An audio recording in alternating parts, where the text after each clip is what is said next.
Hey guys, tonight we're traveling back to what many call the greatest civilization in human history, ancient Rome, the empire that gave us law, architecture, engineering, and the concept of a republic. But here's what they don't tell you in history class. You wouldn't last a single day there. Not one day. The Rome of marble statues and noble rhetoric. That's a lie, sold to you by Hollywood and high school textbooks. The real Rome was a cesspool of disease, violence, political terror, and human suffering on a scale that would make your stomach turn. So before we begin this journey into the heart of the ancient world, take a moment to like this video and subscribe, but only if you're genuinely interested in the dark truths of history. Let me know in the comments where you're watching from, and what time it is in your part of the world. It always fascinates me to see this community spread across the globe. Now, settle in. Maybe dim those lights, and let's descend together into the streets of Rome, circa 115 AD. During the reign of Emperor Trajan, the empire is at its absolute peak. Its borders stretch from Britain to Mesopotamia, and you've just woken up in the most dangerous city on earth. Congratulations, you've just opened your eyes in Rome. The good news? The sun is rising over the 7 hills, casting golden light across the Tiber River. The bad news? Everything else. Absolutely everything else. Let's start with where you're sleeping. If you're lucky enough to be a common Roman citizen, not a slave, you're probably in an insula. That's Latin for island.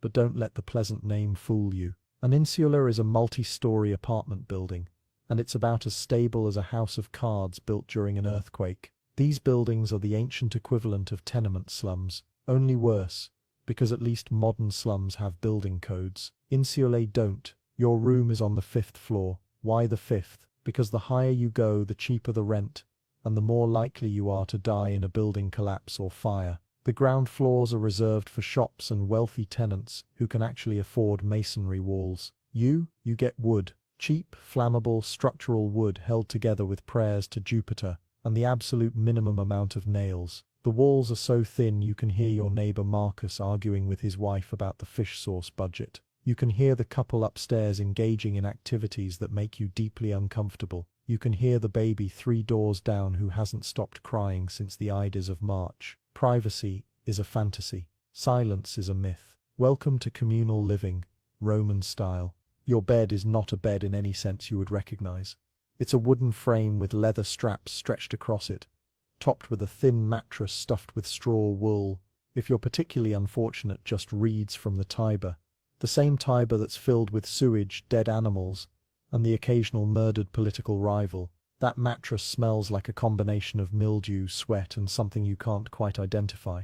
But your brain categorizes as decay. There's a wool blanket that's seen better decades. It's scratchy, it's never been properly cleaned, and it's hosting a civilization of lice that have established a thriving colony in the fibers. The pillow is a small cushion filled with feathers. Sounds nice? It's not. The feathers are from geese that died of natural causes, which in ancient Rome means disease, and now those diseased feathers are cradling your head every night. You're sharing this space with insects. So many insects. Bedbugs are not just common, they're accepted as part of life. Fleas hop from the stray dogs in the street straight into your living quarters. Lice travel from person to person in the public baths, the markets, the forums. By modern standards, every single Roman is infested with parasites. Every single one, you included. Now, the window is just a hole in the wall covered with a wooden shutter. No glass. Glass windows are for the extremely wealthy, and you are not extremely wealthy. You're barely scraping by, which puts you in the same category as about 95% of Rome's population. The temperature is whatever temperature it happens to be outside, plus or minus a few degrees depending on how many people are crammed into the building generating body heat. Right now it's winter, January. The air inside your room is cold enough that you can see your breath. Your fingers are numb. Your toes have lost feeling. Central heating. That's for the emperors and the senatorial class in their private villas with hypox. Those ingenious underfloor heating systems that pump hot air beneath marble tiles. You get nothing. If you want warmth, you burn charcoal in a small brazier, which fills your windowless room with smoke and carbon monoxide. Many Romans die in their sleep from carbon monoxide poisoning. But hey, at least they die warm. You stumble out of bed, and your feet hit the floor. not a floor in the modern sense, not tile, not finished wood. It's packed earth on the lower levels, and on your level it's just warped wooden planks, with gaps wide enough to drop a denarius through. You can hear the family below you arguing. You can smell their breakfast. You can smell a lot of things actually, and none of them are good. The entire building smells like a combination of human waste, spoiled food, body odor, and smoke. This is normal. This is what every building in Rome smells like. The concept of sanitation as you understand it does not exist here. Let's talk about what you're wearing, because you're about to get dressed. And the Roman wardrobe is a special kind of torture. If you're a man, you're wearing a tunic. It's basically a large T-shaped piece of wool that hangs to your knees. It's tied with a belt. The wool is undyed, coarse, and it itches like you've rolled in fiberglass insulation. Beneath this you're wearing a subligaculum, which is the Roman version of underwear. It's a loincloth, a strip of linen wrapped around your groin and between your legs. That's it. That's the only thing between your sensitive areas and the scratchy wool tunic that you wear every single day. If you're wealthy, you might wear a toga over your tunic for formal occasions. But togas are expensive, heavy, and incredibly impractical. They're made from a semicircular piece of wool that's about 15 feet long, and you have to drape it over your body in a very specific way that takes practice, and usually requires help. It falls off constantly. You can't move your arms properly. You can't run. You can barely walk. But it's a status symbol, so wealthy Romans suffer through it to show everyone else that they can afford to be completely non-functional in public. You are not wearing a toga today. You can't afford one. You're wearing your standard tunic, and if it's cold you might throw on a cloak called a pannula, which is basically a heavy wool poncho. It smells like wet sheep because it is wet sheep. Wool holds moisture and odor like a sponge. Footwear. If you can afford them, you're wearing calci, which are leather shoes that lace up the front. If you can't afford proper shoes, you're wearing soli, which are sandals, just leather soles strapped to your feet. In January, on stone streets, your feet are going to freeze, crack and bleed, but at least you have something between you and the human waste you're about to walk through. Speaking of which, it's time to address the bathroom situation, and I need you to brace yourself because this is where Rome truly reveals its horror. You need to relieve yourself. Urgently, your body is telling you that the barley porridge you ate yesterday is ready to make its exit, so you look around your tiny room for a toilet. There isn't one. There's no bathroom. There's no toilet. There's no running water in your apartment. None. If you're wealthy enough to live in a domus, a private house, you might have a latrine connected to the sewer system, but you don't live in a domus. You live in a fifth-floor insular apartment, which means your toilet is a clay pot called a chamber pot, and it's sitting in the corner of your room, and it's already half full because you used it last night. And so did your roommate, and possibly the neighbor who wandered in drunk. The smell is eye-watering. It's ammonia mixed with methane mixed with despair. You have no choice. You squat over this pot, add to the collection, and then you face a decision. What do you do with it? Here's what you do. You carry this pot of human waste down 5 flights of stairs which are barely wide enough for one person. In the dark, because there's no lighting in the stairwell, trying not to spill it on yourself, and you dump it into a massive clay jar at street level called a dolium.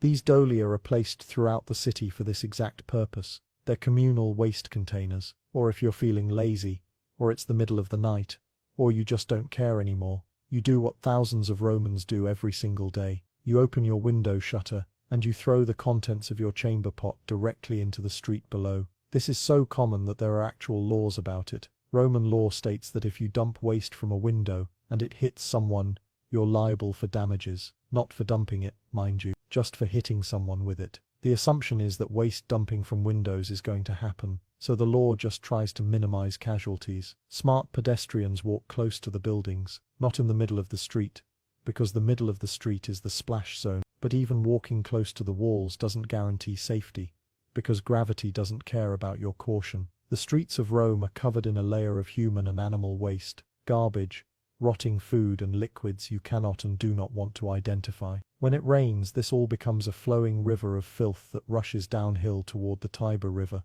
When it doesn't rain, it just sits there baking in the sun, creating a miasma of disease that hangs over the city like a plague-flavored fog. Now you might be thinking, what about the famous Roman sewers? What about the Cloaca Maxima, the great sewer that's supposed to be one of Rome's engineering marvels? Yes, it exists. It's a massive stone tunnel that runs beneath the Forum and drains into the Tiber. It's impressive. It's also completely useless to you. The sewer system only serves public latrines and the homes of the wealthy. Your insula is not connected to the sewer system. Most buildings in Rome are not connected to the sewer system. The sewer exists primarily to drain rainwater and waste from public spaces, not to serve the population. So the Cloaca Maxima is helping exactly none of the people who need it most. The public latrines, though, let's talk about those. Because if you don't want to use your chamber pot, and you don't want to throw waste out the window, you can go to a public latrine. Sounds civilized, right? Wrong. So wrong. Public latrines in Rome are communal benches with holes cut in them, positioned over a channel of running water that's supposed to carry waste away. There are no stalls, no dividers, no doors, no privacy whatsoever. You sit shoulder to shoulder with strangers, conducting your most private business in full view of everyone else doing the same thing. And you talk.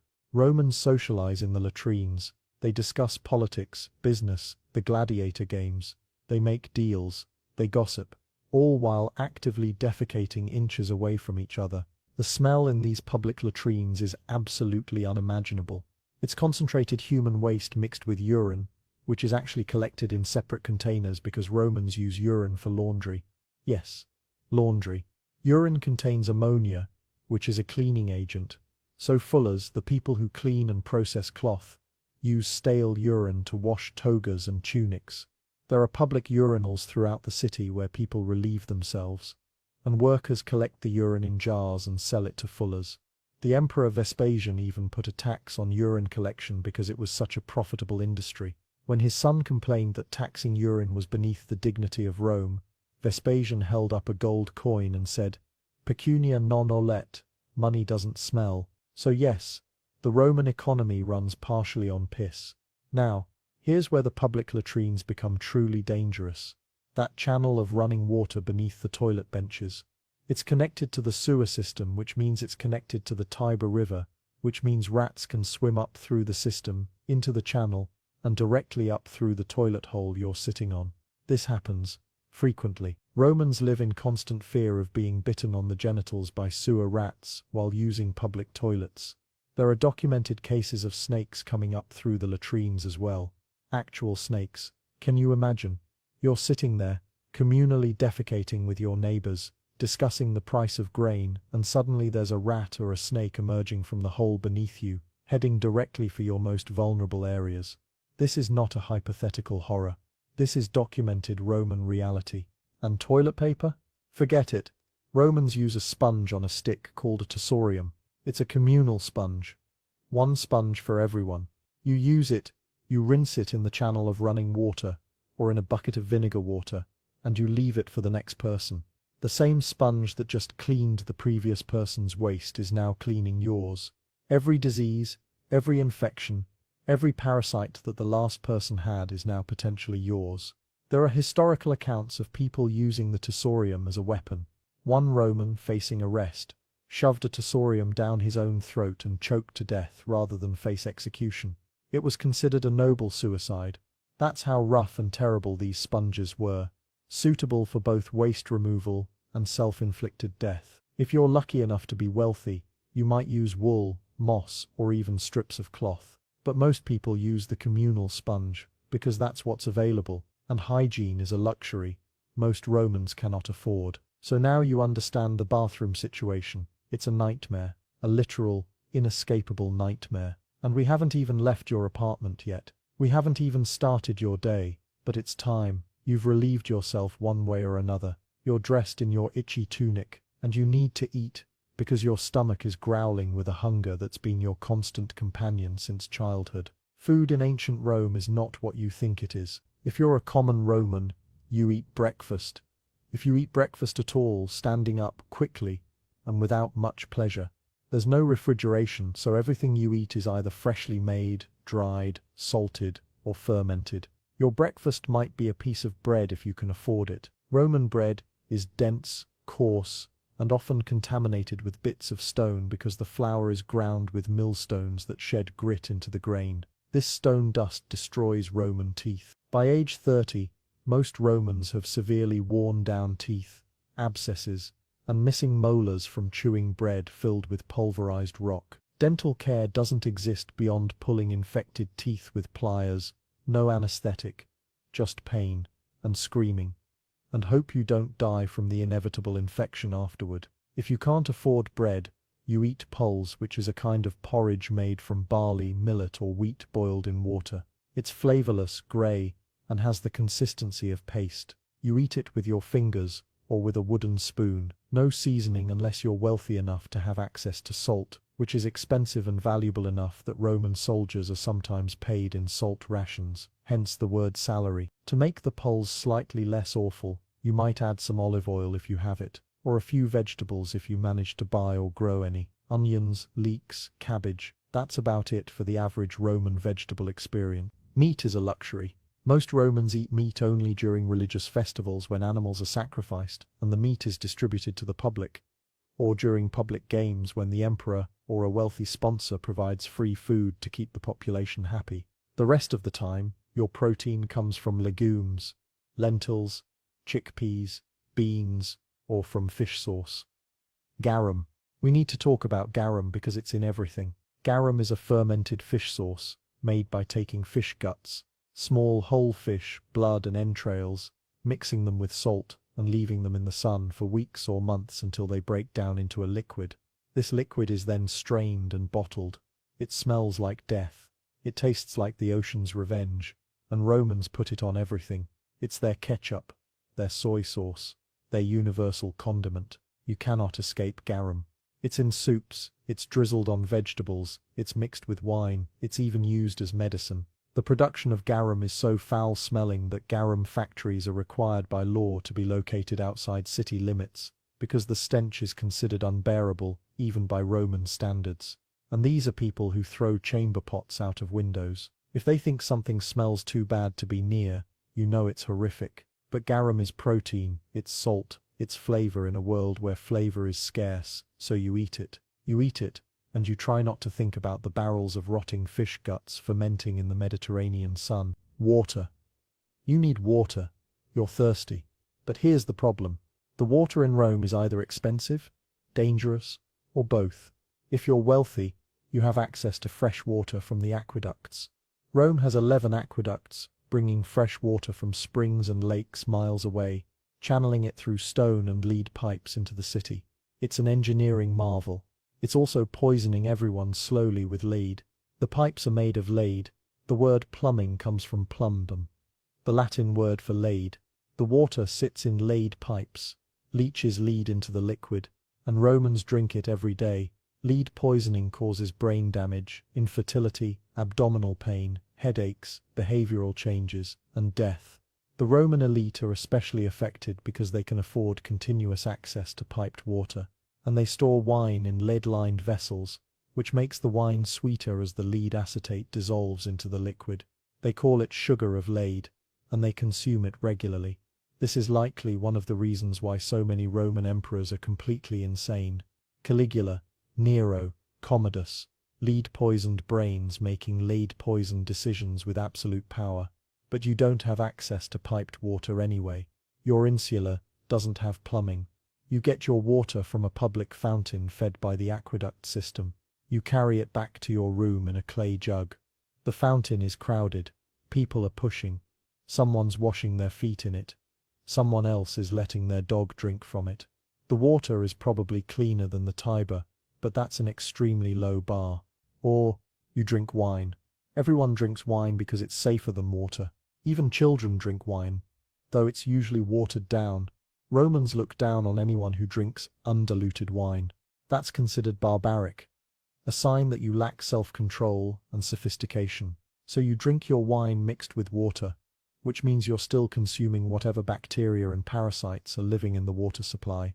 But at least the alcohol content kills some of them. Probably, maybe, you hope. If you're poor, your wine is posca, which is basically wine gone bad, turned to vinegar, mixed with water, and maybe some herbs to hide the taste. It's what soldiers drink. It's sour, it's harsh, and it's better than dying of thirst. So you eat your flavorless porridge, you drink your questionable water or sour wine, and you prepare to face the streets of Rome. And the streets, my friends, are where things get really dangerous. You step outside your building, and the first thing that hits you is the noise. Rome is loud, unbelievably, unbearably loud. Wagons rolling over cobblestones, merchants shouting, beggars pleading, animals braying, construction hammering, people arguing, singing, crying, laughing. The Roman poet Juvenal complained that the noise of the city makes it impossible to sleep. He wrote about the sound of wagons creaking through narrow streets at night, the shouting of drivers, the lowing of cattle being driven to slaughter, and he was wealthy enough to live in a relatively quiet part of town. You are not. The streets are narrow, some barely wide enough for two people to pass side by side. The buildings lean over the streets, blocking out the sun, creating shadowy corridors that never quite dry out. The ground beneath your feet is uneven stone, slick with waste, rotting vegetables, spilled liquids, and the general filth of a city where 1 million people live, crammed together with no garbage collection, no sanitation services, and no concept of public hygiene.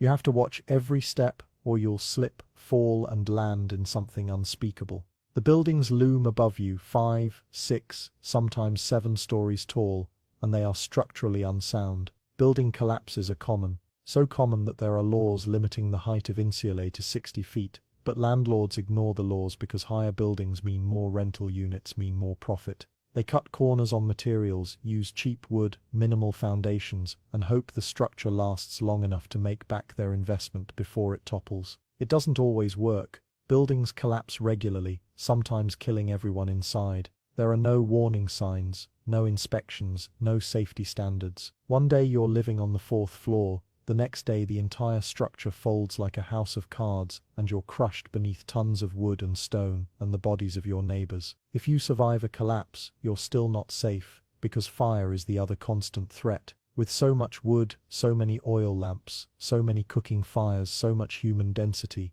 fires start constantly, and when they start, they spread fast. Rome has firefighters. Sort of. They're called the Vigils, and they're a combination of police force and fire brigade.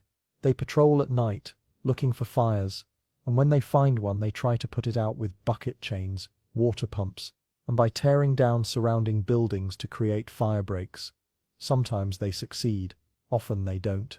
The Great Fire of 64 AD burned for 6 days and destroyed 10 of Rome's 14 districts. Hundreds of thousands of people lost their homes. Emperor Nero allegedly fiddled while Rome burned, though he probably didn't because fiddles haven't been invented yet.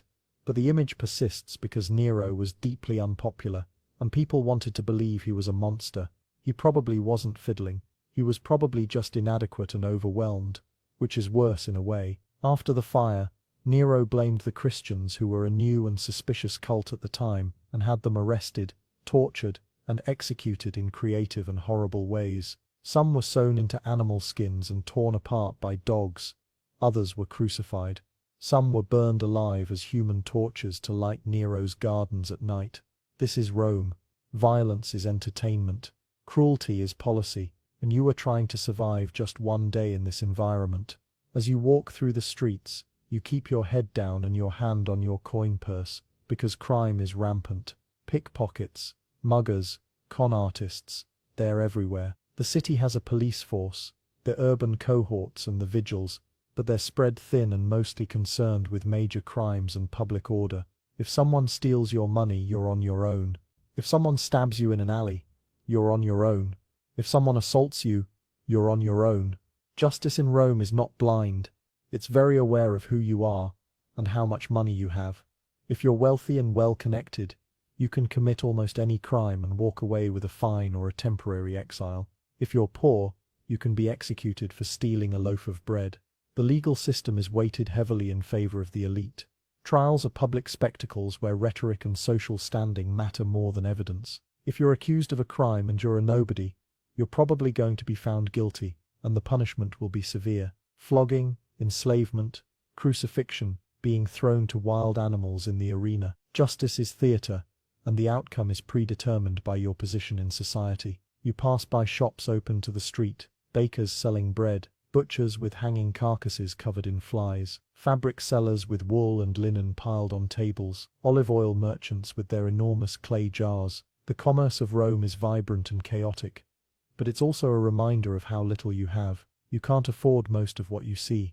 The bread is too expensive. The meat is a fantasy. You make a mental note of the prices anyway, calculating how many days of labor it would take to buy a decent meal, and the math is depressing. A Roman laborer, if he can find work, earns about 3 to 4 sestertii per day. A loaf of bread costs about half a sestertius. A liter of cheap wine costs about the same. A chicken costs about 4 sestertii. A tunic costs 15 sestertii. You do the math. You're spending most of your income just on food and rent. There's nothing left for luxuries, for comfort, for savings. One illness, one injury, one unlucky day, and you're destitute.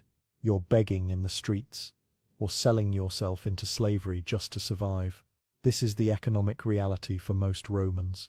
They live on the edge of disaster every single day. And speaking of slavery, let's address that, because slavery is the foundation of the Roman economy and Roman society, and it's everywhere you look. About 30 to 40% of Rome's population are slaves. They're not a separate class, living in separate areas. They're integrated into every aspect of life. They work in homes, shops, farms, mines, brothels. They build the roads, the aqueducts, the monuments. They clean, cook, serve, entertain. Some are treated relatively well given education, allowed to earn money and eventually buy their freedom. Others are worked to death in mines and quarries, chained, beaten, starved. The treatment of slaves depends entirely on the whim of the owner. There are no protections, no rights, no recourse. A master can beat, torture, or kill a slave with no legal consequences, as long as the slave belongs to him. If you harm someone else's slave, you're damaging property, and you'll owe compensation to the owner, not to the slave. The slave is an object, a thing. This is accepted. This is normal. This is the moral framework of Rome. You see slaves everywhere, carrying water, hauling goods, sweeping streets, attending to their masters in the forum. Some slaves are highly educated, tutors and secretaries and accountants, valued for their skills. Others are bodies, labor, disposable. If they die, their owner buys another. The slave markets are busy every day. Captured enemies, children sold by desperate parents, people who fell into debt and sold themselves. They stand on platforms, naked, inspected like livestock, purchased and led away. This is happening right now, a few streets over from where you're walking. And you don't think much of it because you've been Roman for all of 5 minutes, and already you're absorbing the values of this society. Slavery is just how things work. Hierarchy is natural. Suffering is someone else's problem. You continue walking, trying to avoid the worst of the filth, and you're heading toward the Forum, the heart of Rome, where politics, religion and commerce intersect. The Forum is impressive, temples with marble columns, basilicas where legal cases are heard.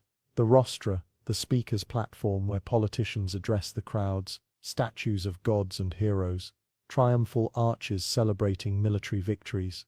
This is the Rome of postcards and paintings. This is the Rome people imagine when they think of the glory of the empire. But look closer. Look past the marble and the propaganda. The Forum is crowded with people, many of them desperate, beggars with missing limbs, victims of war or industrial accidents or disease, pleading for coins. Veterans who served in the legions for 25 years, survived unimaginable hardships, and now have nothing because their pension wasn't enough or was stolen by a corrupt official. Politicians surrounded by armed guards, because political violence is common and assassination is a legitimate career strategy. The Senate is right there in the Curia, where the most powerful men in Rome debate and scheme. But the Senate is increasingly irrelevant. Real power rests with the emperor, and the emperor's power rests on the loyalty of the Praetorian Guard, the elite soldiers who protect him. If the Praetorians decide they don't like the emperor, they kill him and auction off the position to the highest bidder. This has happened multiple times. The Praetorian Guard once killed Emperor Pertinax after he refused to pay them a large enough bribe, and then they literally auctioned the emperorship to Didius Julianus, who paid 25,000 sestertii to each soldier. He ruled for 66 days before he was executed and replaced. This is the stability of Rome. This is the glory. You stand in the forum, surrounded by marble and history, and the smell of incense from the temples, and you realize that you're standing in the center of an empire held together by violence, bribery, and the constant threat of collapse, and you're hungry, still hungry. Your breakfast of flavorless porridge is a distant memory, and it's now midday, and you need food.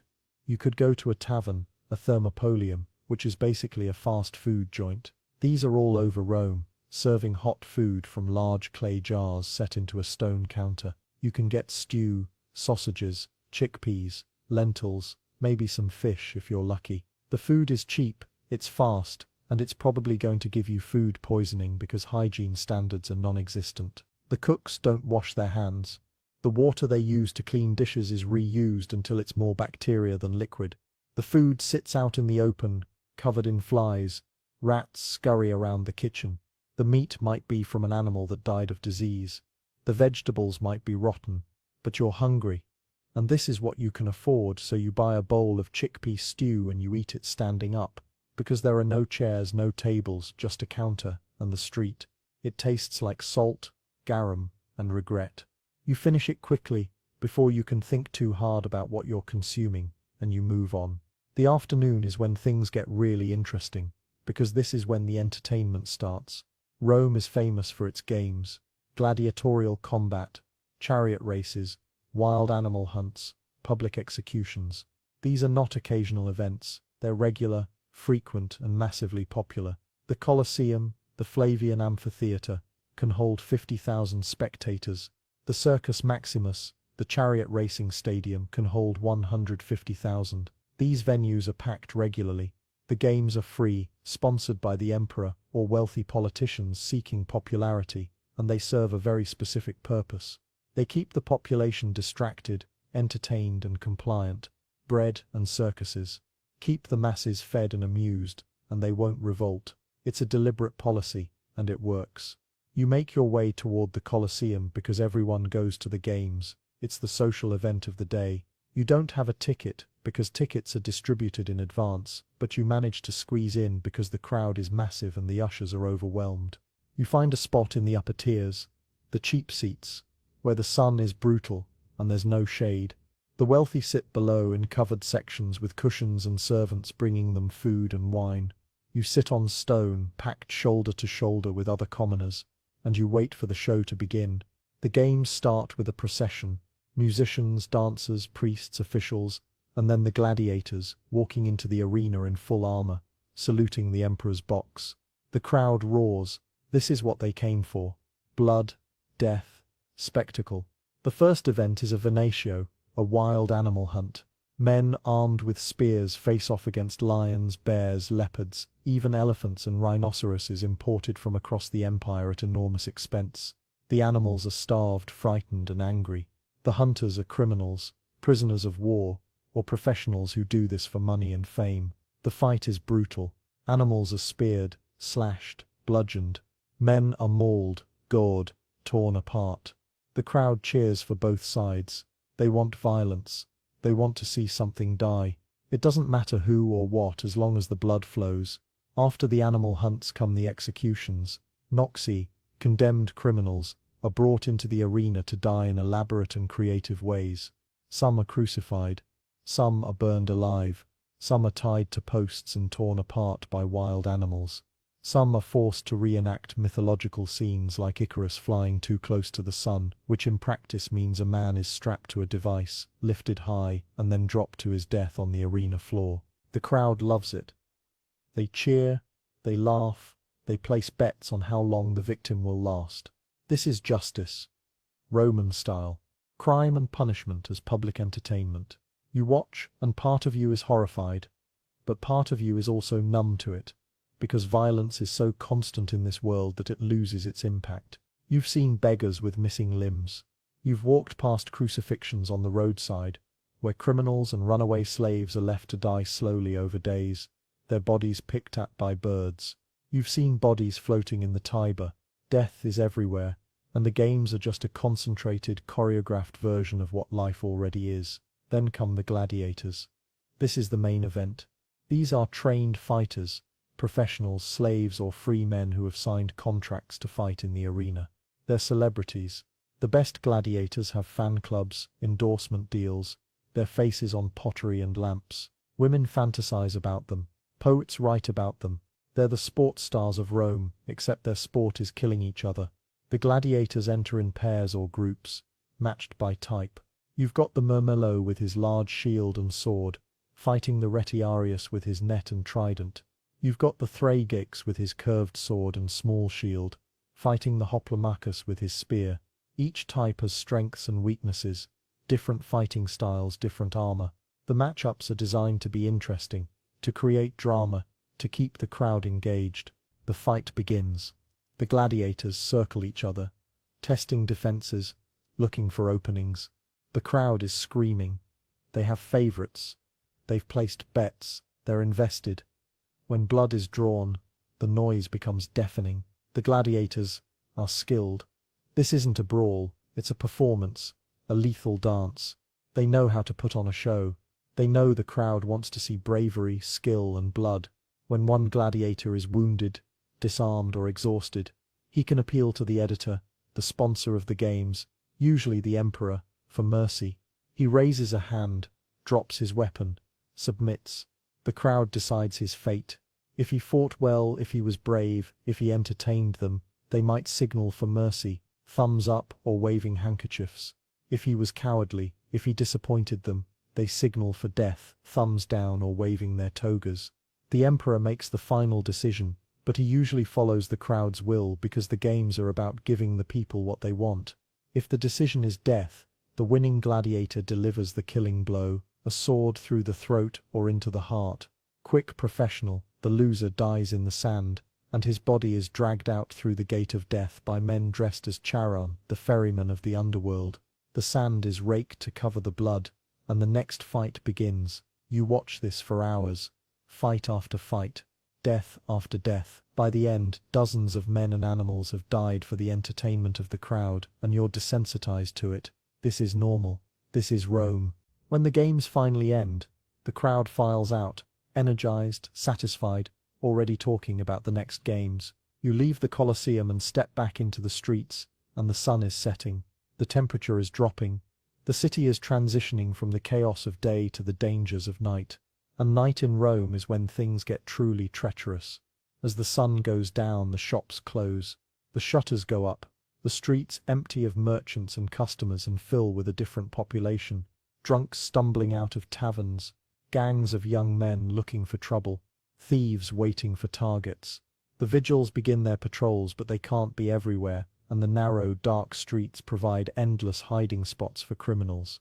There's no street lighting. A few wealthy homes might have torches outside, but most of the city is pitch black. If you're out at night, you carry a torch or a lantern, and you travel in groups if you're smart. Walking alone at night is asking to be robbed, assaulted, or killed. The poet Juvenal wrote that going out at night in Rome without making a will first was stupidly optimistic, because the chances of being murdered were that high. He described men being beaten, stabbed, having their teeth knocked out, and being left bleeding in the street, all for the crime of walking home after dinner.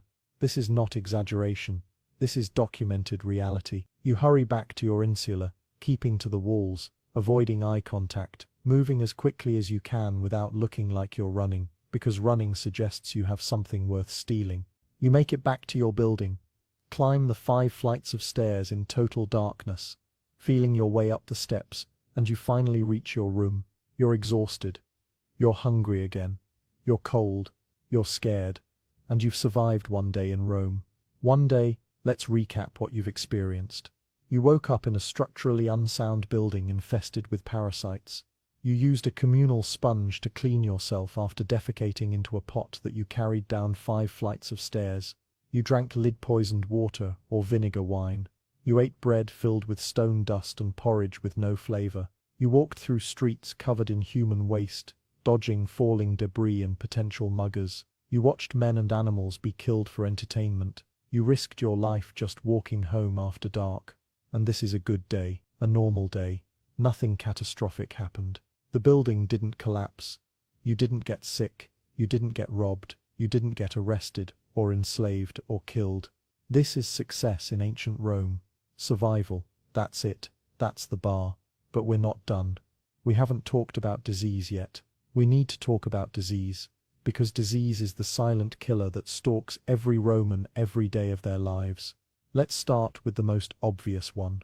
Malaria. Rome is built on 7 hills next to the Tiber River, which floods regularly, creating perfect breeding grounds for mosquitoes. Malaria is endemic. Almost every Roman gets malaria at some point in their life.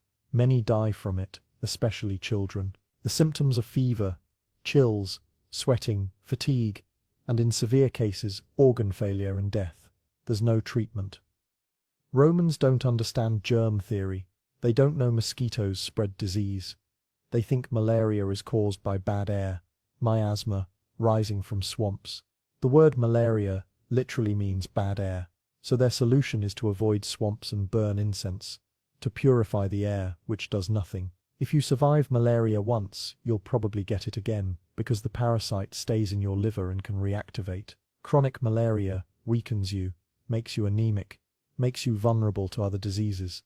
It's a slow death sentence. Then there's tuberculosis. TB is rampant in Rome because people live in close quarters, sharing air and bodily fluids. TB spreads through coughing and sneezing, and in a city of 1 million people crammed into insulae with no ventilation, it spreads fast. TB attacks the lungs, causing coughing, weight loss, fever, night sweats, and eventually respiratory failure. It can also attack other organs, bones, the spine. There's no cure. People with TB are often isolated, feared, left to die slowly. If you develop TB, you're done. Your life expectancy drops to months or a couple of years at most. Dysentery, food poisoning, typhoid. These are constant threats in a city with no sanitation. Contaminated water and food spread bacterial infections that cause severe diarrhea, dehydration, and death. Children are especially vulnerable. Infant mortality in Rome is about 30%. 3 out of 10 babies die before their first birthday. If you make it past age 5, your chances improve,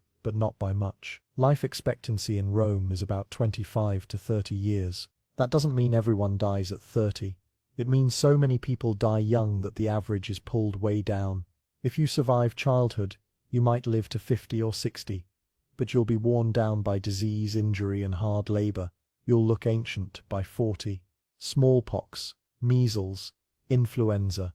These diseases sweep through Rome in waves, killing thousands. There are no vaccines, no antibiotics, no understanding of how to prevent or treat these illnesses. When an epidemic hits, people pray to the gods, make sacrifices, and hope they're not next. The Antonine Plague, which struck Rome in 165 AD, killed millions across the empire. It was possibly smallpox or measles, and it devastated the population, weakening the military, collapsing the economy, and contributing to the eventual decline of Rome. But even without major plagues, disease is a daily reality. Skin infections from the communal baths, which are breeding grounds for bacteria and fungi, eye infections from flies and lack of hygiene, dental infections from stone-filled bread, parasitic worms from contaminated food and water. Almost every Roman has intestinal parasites, tapeworms, roundworms, hookworms. These parasites cause malnutrition, anemia, abdominal pain, and in severe cases, intestinal blockages and death. And there's nothing you can do about them. You can't see them. You can't prevent them. You just live with them, gradually wasting away as they consume your nutrients. Speaking of the baths, let's talk about those, because Roman baths are famous as centers of hygiene and social life, but they're also disease factories. Rome has hundreds of public baths, massive complexes with hot pools, cold pools, warm pools, saunas, exercise yards, libraries, and gardens. They're social hubs where Romans go to bathe, exercise, gossip, make business deals, and relax. Entry is cheap, sometimes free, because the baths are subsidized by the government or wealthy patrons. Sounds wonderful, right? Here's the reality. The water in the baths is not changed frequently. The hot pools are heated by fires beneath the floor, and the water can stay in the pool for days or even weeks. Hundreds of people bathe in the same water. There's no chlorine, no filtration, no water treatment of any kind. You're bathing in other people's sweat, skin cells, bodily fluids, and fecal matter. Yes, fecal matter, because not everyone cleans themselves properly before entering the pool, and some people relieve themselves in the water, because why not? It's easier than getting out. The warm water is the perfect temperature for bacteria to thrive. Skin infections spread rapidly. Eye infections, ear infections, fungal infections. If you have an open wound and you enter the bath, you're going to get an infection. If someone in the bath has a contagious disease, everyone in the bath is now exposed. The Romans do have some bathing rituals. They scrape their skin with a curved tool called a strigil to remove oil, sweat, and dirt. They apply olive oil to their skin before bathing, but these practices don't prevent disease. If anything, they spread it, because the strigils are often shared and the oil is sometimes reused. The baths are also places of sexual activity. Prostitution is legal in Rome, and many baths have prostitutes available. Brothels are attached to some bath complexes. Sexually transmitted diseases are common. Gonorrhea, syphilis, genital herpes. These diseases spread unchecked, because there's no understanding of how they spread or how to prevent them. Mercury is sometimes used as a treatment for syphilis, which causes mercury poisoning, which is worse than syphilis. So the cure is more deadly than the disease. Romans also practice communal exercise in the baths, wrestling, ball games, weightlifting. This is where injuries happen. Broken bones, dislocations, muscle tears, and medical care in Rome is primitive at best, and lethal at worst. Roman medicine is a mix of practical knowledge, superstition, and complete guesswork. Roman doctors, mediti, vary wildly in skill and training. Some are educated, trained in Greek medical traditions, knowledgeable about anatomy and surgery. Others are con artists who claim they can cure anything with herbs, prayers, and magic. There's no regulation, no licensing, no way to tell a competent doctor from a charlatan until it's too late. If you're injured or sick, you might visit a doctor, and he might actually help you. He might set your broken bone, stitch your wound, prescribe herbs that have some medicinal effect, or he might bleed you, because bloodletting is a common treatment based on the theory that disease is caused by an imbalance of bodily humors. Blood, phlegm, black bile, yellow bile. If you're sick, clearly you have too much of one humor, so the solution is to drain some blood to restore balance. This doesn't work. It weakens you, makes you more vulnerable to infection, and can kill you if too much blood is removed. But it's standard practice, so if you go to a doctor with a fever, he's probably going to cut you open and drain a pint of blood, and then charge you for the privilege. Surgery is even worse. Roman surgeons can perform amputations, remove bladder stones, treat cataracts, even perform caesarean sections, though the mother almost never survives. The problem is there's no anesthesia beyond alcohol and opium, which are not very effective, and there's no understanding of sterilization. Surgical instruments are not cleaned between patients. Wounds are not cleaned properly. Infection is almost guaranteed. If you survive the surgery, you'll probably die from the infection afterward. Gangrene, sepsis, organ failure. The mortality rate for surgery is high, and the suffering is unimaginable. You're awake, feeling every cut, every saw through bone, every stitch through flesh. You're held down by assistants while the surgeon works as fast as he can, and you scream until you pass out from pain or blood loss. And if you're lucky, you die on the table and don't have to endure the days of agony that follow. Let's talk about childbirth, because for women, childbirth is the most dangerous thing they will ever do. Maternal mortality in Rome is about 1 in 50 births. That means if a woman has 5 children, she has a 10% chance of dying in childbirth. And most Roman women have many children, because infant mortality is so high, and children are needed for labor and to care for parents in old age. Childbirth happens at home, attended by a midwife. Midwives are usually experienced women who have given birth themselves and learned the process through observation and practice. Some are skilled, others are incompetent. There's no training, no standards. If the birth is straightforward, the midwife can help. If there are complications, breech birth, twins, the baby is too large, the mother is too small, there's very little that can be done. The midwife might try to turn the baby manually, reaching into the womb to reposition it. This is agonizing and often causes more damage. If the baby is stuck, the midwife might use hooks to pull it out, which usually kills the baby and often tears the mother internally, leading to hemorrhage or infection. If the baby dies in the womb and can't be delivered, the mother will likely die from sepsis. Caesarean sections are performed, but only after the mother is dead or dying to try to save the baby. The procedure is named after Julius Caesar, who was supposedly born this way, though that's probably a myth. The name more likely comes from the Latin word cadere, to cut.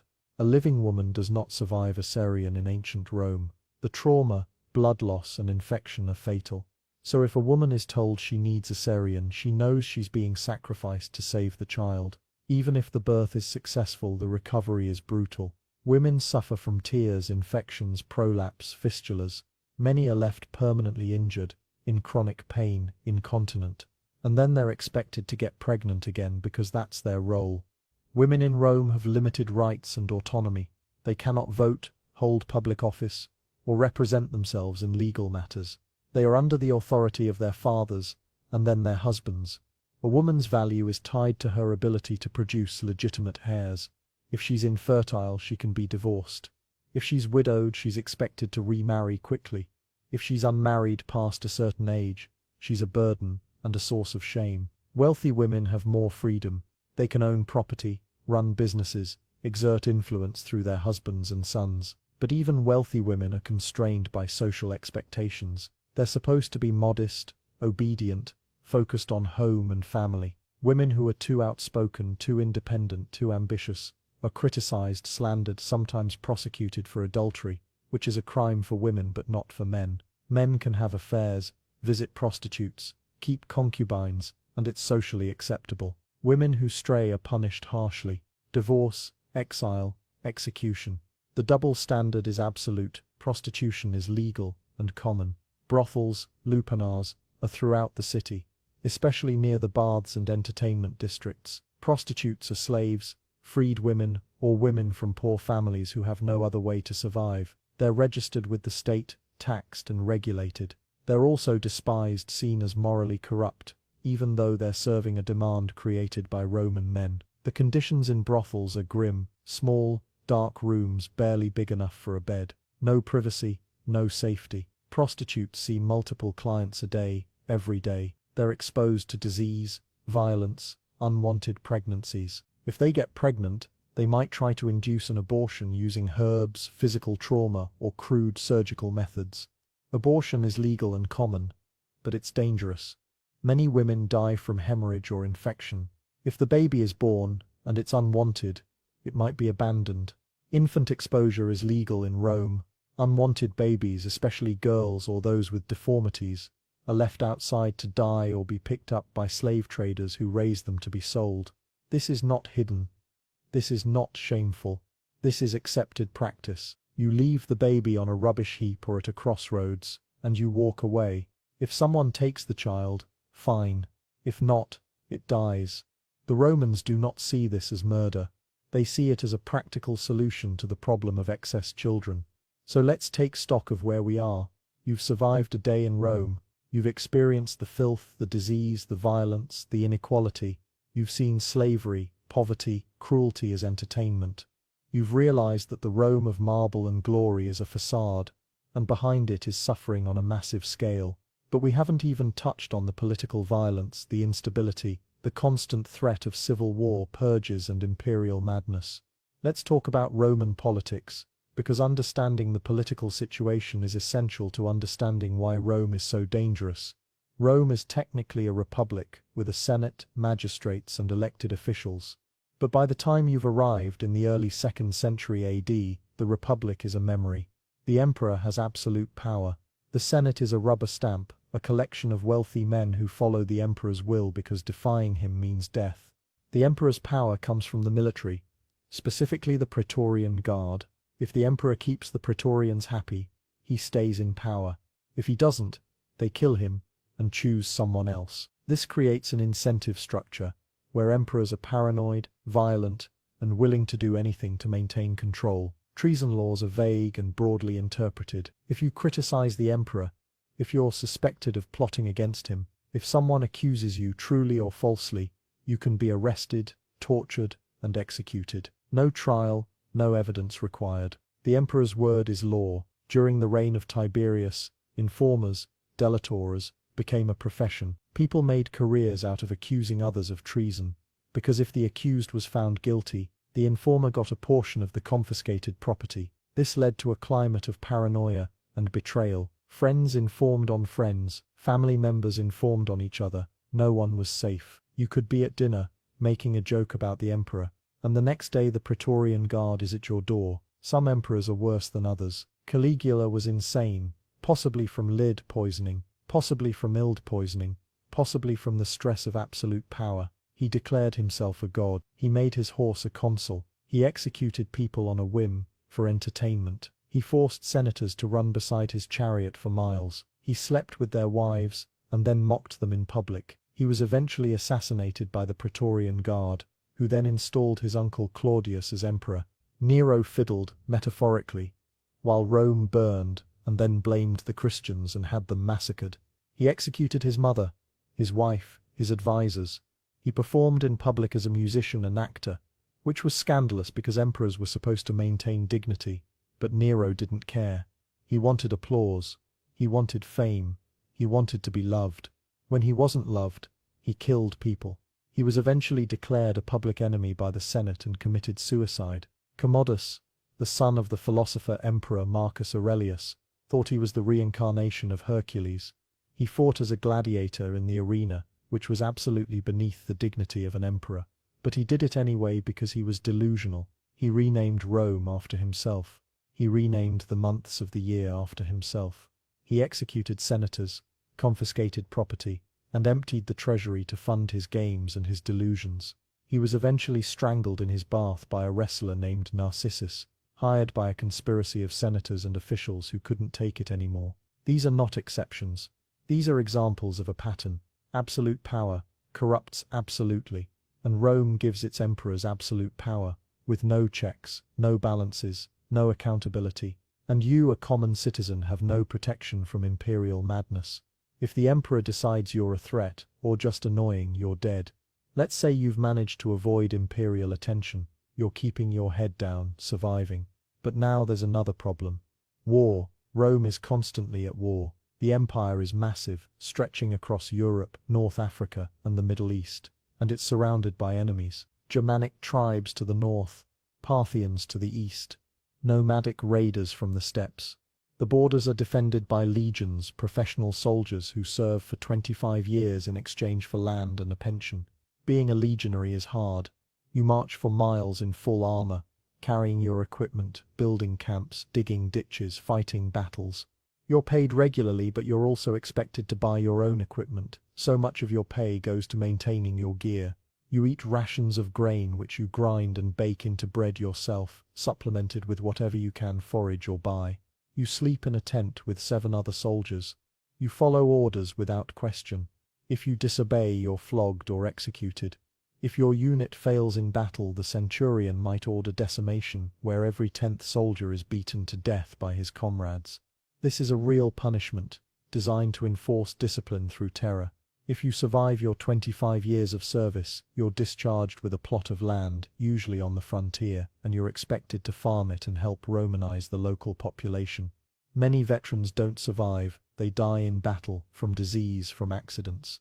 But if you do survive, you're worn down, physically broken, and you're settled on the edge of the empire where conflict is constant. And if you're not a soldier, you're still affected by war. Wars require resources, money, grain, metal, labor. The state confiscates supplies, imposes taxes, conscripts men. If Rome is losing a war, the burden falls on the population.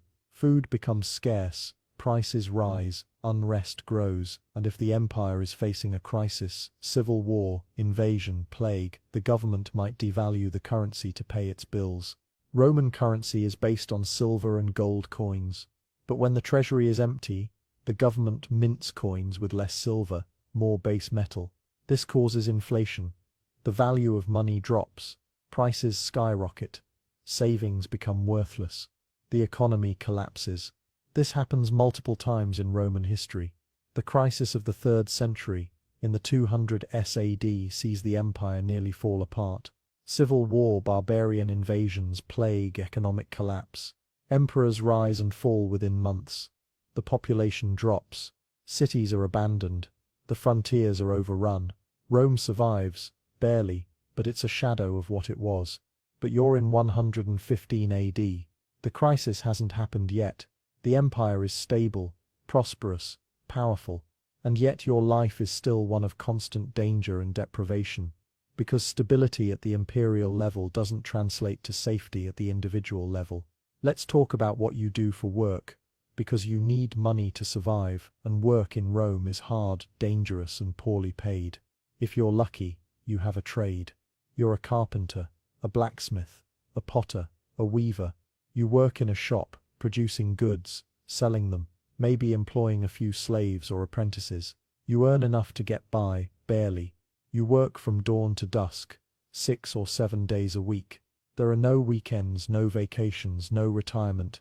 You work until you're too old or too injured to work. And then you rely on family or charity to survive. If you don't have a trade, you take whatever work you can find. Manual labor, loading and unloading ships at the docks, hauling grain sacks, digging ditches, construction. This work is brutal. You're lifting heavy loads in the heat, in the cold, in all weather. There are no safety standards, no equipment regulations. Accidents are common. Men fall from scaffolding, are crushed by falling stones, lose limbs to saws and hammers. If you're injured, you can't work. If you can't work, you don't eat. There's no workers' compensation, no disability benefits, no social safety net. You're on your own. Many Romans turn to begging.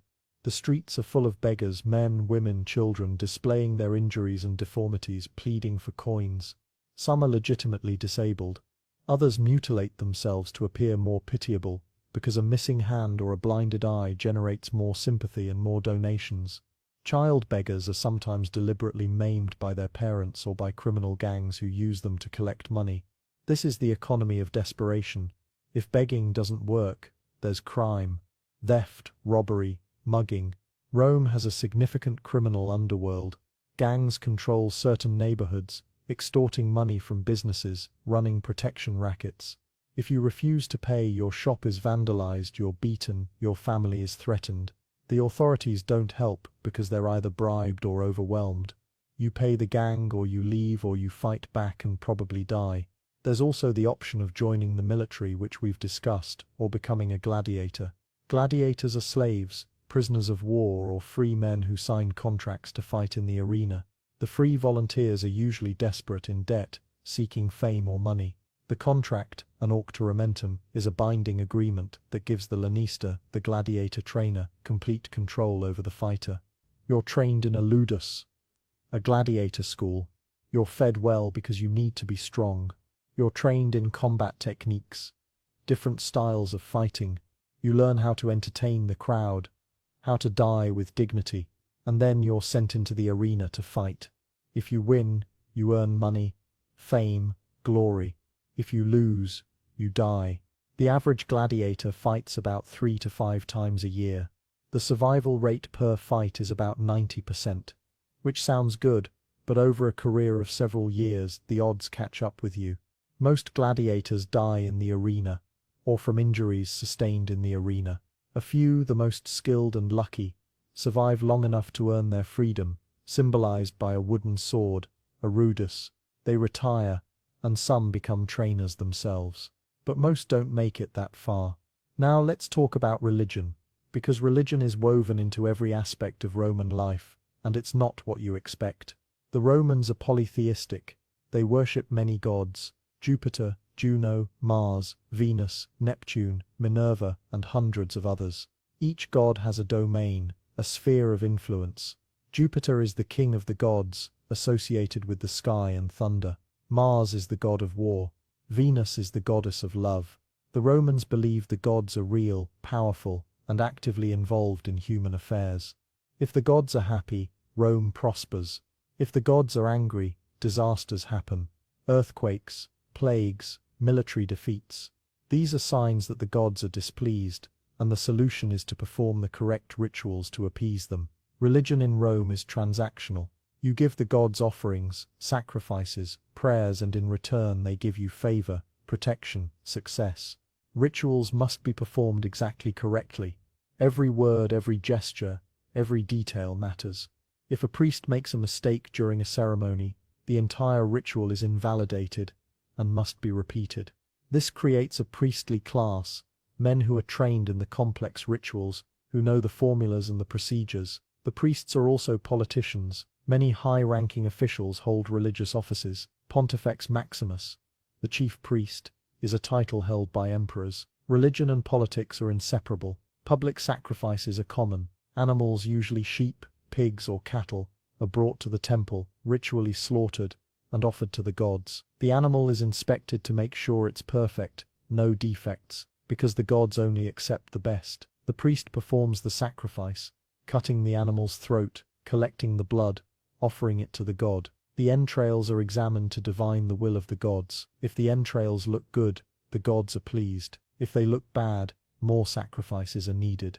The meat is then distributed. Some is burned as an offering. The rest is cooked and eaten by the priests and participants. This is a communal meal, a way of sharing in the gods' favor. The gods are everywhere. Household gods, the lares and penates, protect the home and family. Each home has a small shrine where daily offerings of food, wine, and incense are made. Ancestor worship is also important. The spirits of dead family members, the manes, are honored with offerings and prayers. Neglecting the ancestors brings bad luck and disaster. The state religion is mandatory. You're expected to participate in public rituals, honor the gods, and show loyalty to Rome through religious observance. Refusing to do so is seen as treason because it suggests you don't support Rome and its divine mandate. This becomes a problem with certain religious groups, like the Jews and the Christians, who refuse to worship the Roman gods. The Jews are tolerated because Judaism is an ancient established religion, and the Romans respect tradition. But the Christians are new, secretive, and they refuse to participate in state rituals. They won't sacrifice to the emperor. They won't honor the gods. This makes them dangerous, subversive.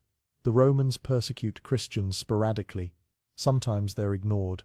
Sometimes they're arrested, tortured, executed. It depends on the emperor, the political climate, the local authorities. If there's unrest, if there's a disaster, Christians make convenient scapegoats. They're blamed for angering the gods, and they're punished publicly to restore divine favor. Beyond the state religion, there are mystery cults, secret religious groups that offer personal salvation, a direct relationship with the divine, and the promise of a good afterlife. The cult of Isis, the Egyptian goddess, is popular, especially among women. The cult of Mithras, a Persian god, is popular among soldiers. These cults require initiation, secret rituals, and absolute devotion. They offer something the state religion doesn't hope. The promise that your suffering in this life will be rewarded in the next. And you need hope, because life in Rome is relentlessly hard, and the afterlife is not much better. The Roman view of the afterlife is bleak. When you die, your soul goes to the underworld, ruled by Pluto. It's a dark, shadowy place where the dead exist as pale, weak shades. There's no heaven, no paradise. The afterlife is just a continuation of existence in a diminished form. The only way to improve your situation is to be properly buried with the correct rituals, and to have your family make regular offerings at your grave. If you're not buried, if you're left to rot or thrown in a mass grave, your spirit wanders, restless and vengeful. So funerals are important. Even poor families scrape together money for a proper burial. Funeral clubs, collegia, are common. You pay dues throughout your life, and when you die, the club pays for your funeral. It's a form of social insurance, ensuring that even the poor get a decent send-off. The wealthy, of course, have elaborate funerals, processions, hired mourners, eulogies, gladiatorial games in honor of the deceased. The body is cremated or buried in a family tomb. The tomb is marked with an inscription, often including a message to passers-by. These inscriptions are fascinating. Some are solemn and dignified. Others are bitter, humorous, or defiant. A common phrase is sit tibi terra levis, may the earth rest lightly upon you. Another is non fu, non sum, non curo. I was not, I am not, I do not care. It's a statement of existential resignation. Life happened, death happened, nothing matters. This is the Roman attitude toward mortality. Acceptance, fatalism.